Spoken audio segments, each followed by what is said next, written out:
희망의 소리 성경통신학교 학생 여러분 안녕하십니까? 오늘은 제7과 공기와 건강이라는 주제를 가지고 함께 공부해 보도록 하겠습니다. 우리가 음식은 잘 조절만 하면 몇 줄을 먹지 않아도 살 수 있습니다. 또 물은 며칠을 마시지 않아도 살 수 있습니다. 하지만 호흡은 불과 몇 분만 쉬지 않아도 생명을 유지할 수 없습니다. 이처럼 우리가 생명을 유지하고 또 건강한 삶을 사는 데 있어서 공기는 대단히 중요한 역할과 기능을 합니다. 이 공기 중에는 산소만 존재하는 것이 아니고 여러 다양한 기체 성분으로 구성이 되어 있습니다. 공기 중에는 대략 한 21%의 산소, 또 78%의 질소, 그리고 이산화탄소, 또 헬륨, 네온, 아르곤과 같은 가스가 약 한 1%로 구성이 되어 있습니다.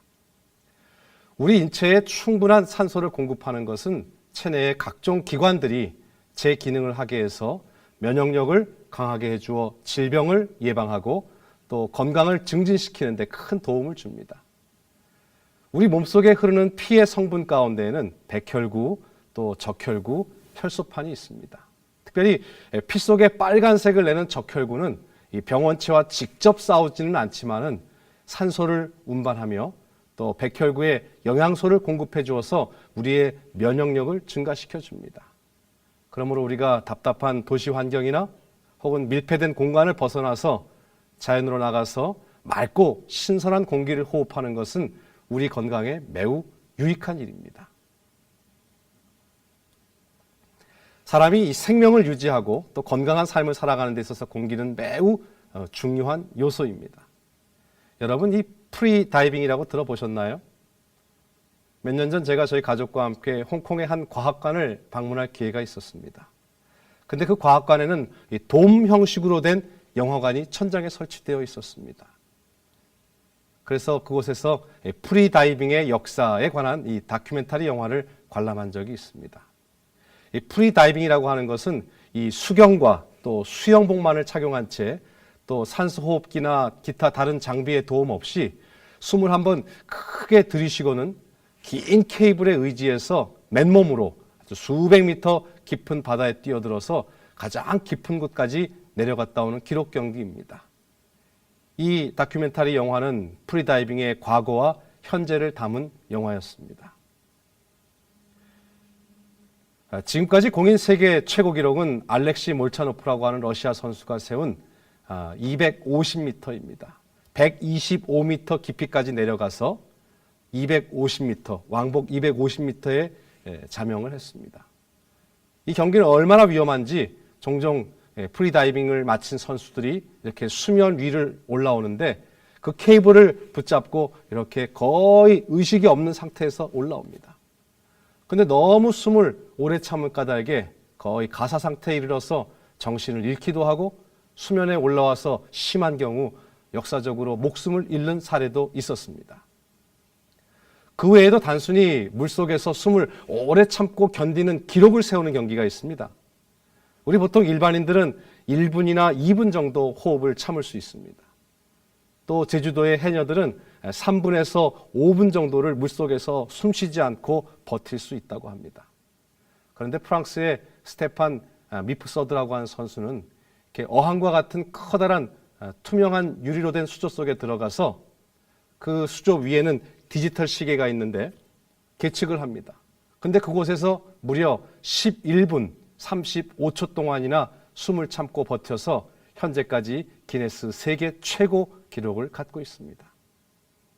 이처럼 사람은 생존에 있어서 잠깐 숨을 멈추고도 살 수 있지만 만일 일정 시간 이상 숨을 쉬지 않으면 죽을 수밖에 없습니다. 우리가 날마다 숨 쉬는 것은 참 감사한 일입니다. 천식 환자의 경우 이 기관지에 생긴 염증이나 또 기관지의 알레르기 반응으로 인해서 기도가 좁아져서 숨을 쉴 때마다 쌕쌕거리는 소리가 들립니다. 그리고 호흡 곤란을 겪습니다. 아마 여러분들이 호흡할 때에 이렇게 쌕쌕 소리가 들리지 않는다고 하면 하나님께 참 감사해야 합니다. 왜냐하면 하나님께서 우리 기관지의 근육을 적당하게 긴장시켜 주셔서 공기가 들이쉬고 내쉴 때, 숨을 들이쉬고 내쉴 때 우리가 안전하게 또 건강하게 숨을 쉴 수 있기 때문입니다. 창조주 하나님께서 우리에게 건강한 기관지를 주신 것에 대해서 숨 쉴 때마다 우리는 감사하는 마음을 가져야 하겠습니다. 이 숨을 쉬는 메커니즘에 있어서 사실 식물과 동물은 다소 차이가 있습니다. 식물도 그 생명을 유지하는 데 있어서 광합성 작용, 또 증산 작용, 그리고 호흡 작용을 합니다. 그래서 잎사귀에 있는 기공을 통해서 호흡을 합니다. 그러나 동물은 척추동물인 사람과 같은 존재들은 이 폐와 같이 호흡 기관을 통해서 숨을 쉽니다. 그래서 산소를 공급받습니다. 또 물고기는 그 아가미로 숨을 쉽니다. 그래서 체내에 산소를 공급합니다. 심지어 지렁이나 개구리는 피부로 호흡을 해서 체내에 역시 산소를 공급합니다. 이처럼 호흡작용을 통해서 체내에 산소를 충분히 공급시켜주면 우리의 면역력은 증가되고 또 질병을 예방할 수 있고 우리의 건강을 증진시킬 수가 있습니다. 사람은 태어나는 순간부터 숨을 쉬기 시작하여 일생 동안 숨을 쉬며 살다가 마침내 그 숨이 멎으면서 죽음을 맞습니다. 이처럼 사람은 숨을 쉬지 않으면 살 수 없는 존재입니다. 만일 숨 쉬는 일에 장애를 겪어 체내에 충분한 산소 공급이 이루어지지 않으면 정신을 잃거나 또 현기증을 경험하게 되거나 또 목숨을 잃게 됩니다. 사람은 태어나면서부터 숨을 쉬기 시작해서 일생 동안 숨을 쉬며 사는 존재입니다. 아기가 세상에 태어나면서 아주 목청껏 웁니다. 응애 하고 목청껏 웁니다. 그 이유도 다 숨을 쉬기 위해서입니다. 아기는 분만하기 직전 엄마의 뱃속에 양수에 있었습니다. 분만의 과정에서 이 아이는 산소 공급이 좀 방해를 받게 됩니다. 그래서 출산할 때에 산소 결핍 상태에서 태어납니다. 그래서 이 아이가 우렁차게 울면서 이 기관지에 있던 액체가 제거되고 이 폐가 부풀어 올라서 충분한 산소를 폐에 또 폐포에 공급하게 됩니다. 그리고 이 아기는 스스로 드디어 숨을 쉴 수 있게 됩니다. 우리는 호흡할 때 1분에 약 한 16회에서 20회 정도 호흡을 합니다. 폐를 통해서 산소와 이산화탄소의 가스 교환이 이루어집니다. 한번 이렇게 호흡할 때 횡격막과 갈비뼈 사이에 있는 근육을 통해서 이 가슴을 팽창시켜서 약 한 500ml 정도의 공기를 들이마시고 호흡합니다. 이렇게 볼 때 우리는 하루에 약 한 10,000리터 정도의 공기를 호흡하게 됩니다. 우리가 들이마신 산소는 이 코와 입을 통해서 기관지를 거쳐서 적당히 따뜻해지고 촉촉해져서 2개의 폐 1억 5천만 개씩 약 3억 개에 달하는 폐포를 통해서 쉽게 혈관으로 산소를 공급합니다. 우리 인체는 생명을 유지하는 데 있어서 충분한 산소를 필요로 하는데 우리가 이렇게 구부정한 자세나 또 얕은 호흡으로는 체내에 충분한 산소를 공급해주지 못합니다. 그래서 심호흡이 필요합니다. 심호흡이 주는 여러 가지 유익이 있습니다. 여러분들에게 좀 소개해드리겠습니다. 그 첫 번째로 혈액 속에 산소의 공급량을 늘려주어서 우리 몸을 정화시켜주는 작용을 합니다. 우리가 심호흡을 하게 되면 우리의 신경을 완화시켜주고 또 흥분 상태를 가라앉게 해줍니다. 식욕이 증진되고 소화도 잘 되고요. 또 깊고 개운한 잠을 잘 수 있습니다. 심호흡을 하면 우리의 간 혹은 뇌 또 심장 기능도 향상됩니다.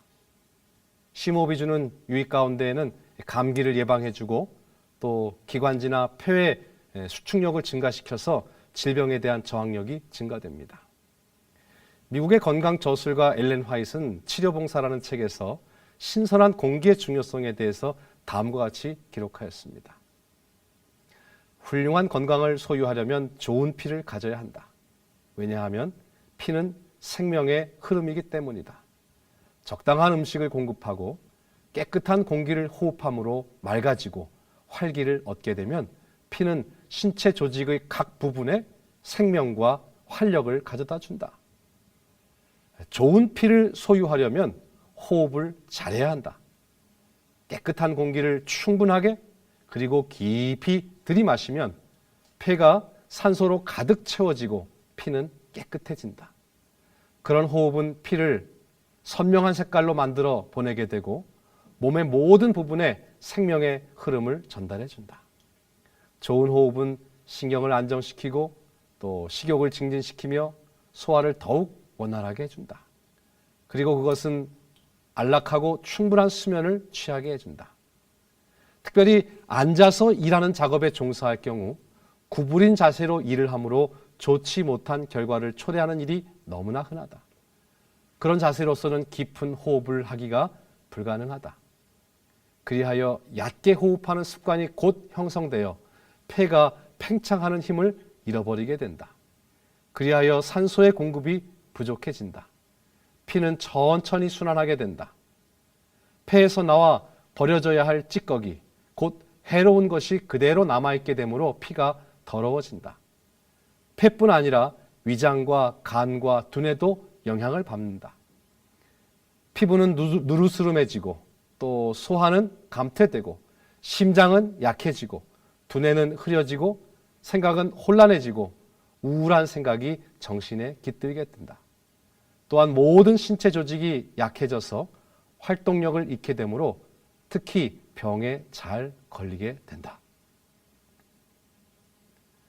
그렇다면 인체에 유익하고 또 이 맑고 신선한 공기를 호흡하여 건강을 어떻게 증진할 수 있겠습니까? 아주 효과적인 호흡법을 소개해 드리겠습니다. 우리가 산소를 충분히 들이마시기 위해서 심호흡을 해야 한다고 말씀드렸는데 바로 복식호흡이 그것입니다. 복식호흡을 간단히 소개해 드리겠습니다. 첫 번째로 여러분이 코로 숨을 천천히 들이마십니다. 그리고 이때 어깨나 가슴이 너무 이렇게 올라가지 않도록 주의를 합니다. 두 번째로는 평소보다 길게 숨을 들이마시고 이 아랫배가 불룩해지는 것을 손으로 확인하셔야 합니다. 세 번째로 그 상태에서 숨을 잠시 멈추시고요. 네 번째로 숨을 내쉴 때는 들이마실 때보다 2배 정도가 되도록 천천히 내쉽니다. 그리고 입으로 내쉬어야 합니다. 마지막으로 배가 등에 붙는 기분이 되도록 충분히 숨을 내쉬는 것입니다. 또 건강한 삶을 위해서 또 우리가 맑은 공기를 호흡하기 위해서는 할 수 있는 대로 오염된 공기를 피해야 합니다. 특별히 간접 흡연은 우리에게 매우 해로운 요소가 됩니다. 연구 자료에 따르면 흡연하는 부모 밑에서 자란 아기는 폐렴이나 기관지염에 걸릴 가능성이 비흡연 부모 밑에서 자란 아이의 2배나 3배에 달한다고 합니다. 부부간에도 마찬가지입니다. 남편이 담배를 피울 경우 그 아내가 간접 흡연으로 인해서 폐암에 걸릴 가능성도 비흡연자의 아내에 비해서 2배 이상 높다고 합니다. 이 흡연은, 특별히 간접 흡연은 개인의 문제일 뿐 아니라 사회적인 문제이고 또 주변 사람들에게도 무차별적으로 위험을 주는 아주 좋지 못한 습관입니다. 특별히 실내 공기의 오염도 우리가 우려해야 할 조건 가운데 하나입니다. 특별히 천식, 아토피 피부염, 또 알레르기성 비염 등과 같은 환경성 질환은 나쁜 실내 공기로 인해서 더욱 악화되기 쉽습니다.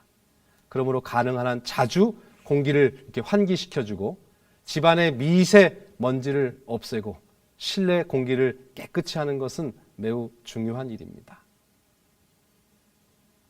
또한 이렇게 밀폐된 실내 공간도 건강에 해를 끼칩니다. 새집 증후군의 경우 콘크리트나 또 벽돌, 대리석 등에서 방출되는 라돈가스, 그리고 특정 어떤 단열재나 섬유 등에서 나오는 포름알데히드는 우리의 호흡기 질환과 또 피부 질환을 유발하기도 합니다. 슬레이트나 석고보드 등에 들어있는 성면은 성면폐증이나 폐암을 유발하며 특별히 가스난로나 집에서 자주 사용하는 가스렌지에서 나오는 질소 화합물은 각종 호흡기 질환의 원인이 됩니다. 그 외에도 가구나 장판의 접착 성분이 있죠. 또 세제 성분, 카펫의 먼지, 우리의 의복이나 이불에서 나오는 미세먼지 같은 것들도 대표적인 실내 오염물질 가운데 하나입니다. 그러므로 항상 우리가 실내 공기를 신선하도록 하기 위해서 자주 환기를 시키고 집안의 모든 냄새나는 오염원들을 제거해 주어야 합니다. 공기 오염으로 인한 증상이나 질병이 있습니다. 알레르기 반응이라고 하죠. 그래서 눈물이 난다든지 콧물이 난다든지 어떤 분들은 쉴 새 없이 재채기를 하고 또 때로는 인후염이나 편도선염, 두통, 천식, 또 만성 산소 결핍으로 인해서 어려움을 겪기도 합니다. 또 호흡기 질환으로는 폐렴이나 기관지염, 또 폐기종, 또 폐결핵, 또 천식과 폐암 등을 유발하기도 합니다. 여러분 하품을 하는 이유를 아십니까? 물론 너무 피곤하고 또 졸음이 와서 하품을 하는 경우도 있지만은 하품은 단위 시간에 더 많은 공기를 체내에 강제로 공급하려는 자연스러운 생리현상입니다. 그래서 하고 하품을 통해서 더 많은 공기를 호흡합니다. 그래서 하품을 통해서 신체가 나에게 사인을 보내는 겁니다. 주인님, 더 많은 공기를 공급해 주십시오. 그리고 하품을 몇 차례를 해요. 하품을 몇 차례를 했을 때 우리가 밖에 나가서 신선한 공기를 마셔주면 괜찮은데 신선한 공기를 마셔주지 않고 계속 그 밀폐된 공간에 있으면 어떻게 해요? 몸에서도 자구책을 마련합니다. 이제 산소를 공급해달라고 하품을 그렇게 했는데 산소를 공급해주지 않겠다고 하면은 나도 어떻게 하겠다? 산소의 소비를 줄이겠다. 그러니까 하품을 몇 번 하다가 어떻게 해요? 점점 대사량을 줄입니다. 그래서 움직임이 둔해지고 움츠려들고 그래서 최소한의 산소를 소비하기 위해서 수면 모드로 들어갑니다. 그래서 하품을 몇 번 하다가 움직임이 둔해졌다가 깊은 잠에 빠져들게 되는 것입니다. 뇌에 산소 공급이 부족하면 집중력이나 기억력 또 주의력 등이 떨어지게 되고 피로감이 빨리 옵니다. 이에 반해서 신선한 공기로 가득한 환경에서 우리가 이 심호흡을 하고 또 뇌 속에 산소를 충분히 공급해 주게 되면 피로감을 덜 느끼게 되고 또 집중력이나 기억력 또 주의력 등이 매우 향상됩니다. 숲은 하나님이 우리에게 허락하신 자연 헬스장입니다. 숲은 생명이 살아있는 곳이고 생명체의 보고입니다. 여러분이 아무리 바쁘고 분주하다고 할지라도 자주 숲에를 가십시오. 숲에 가셔서 정말 맑고 신선한 공기를 호흡하십시오.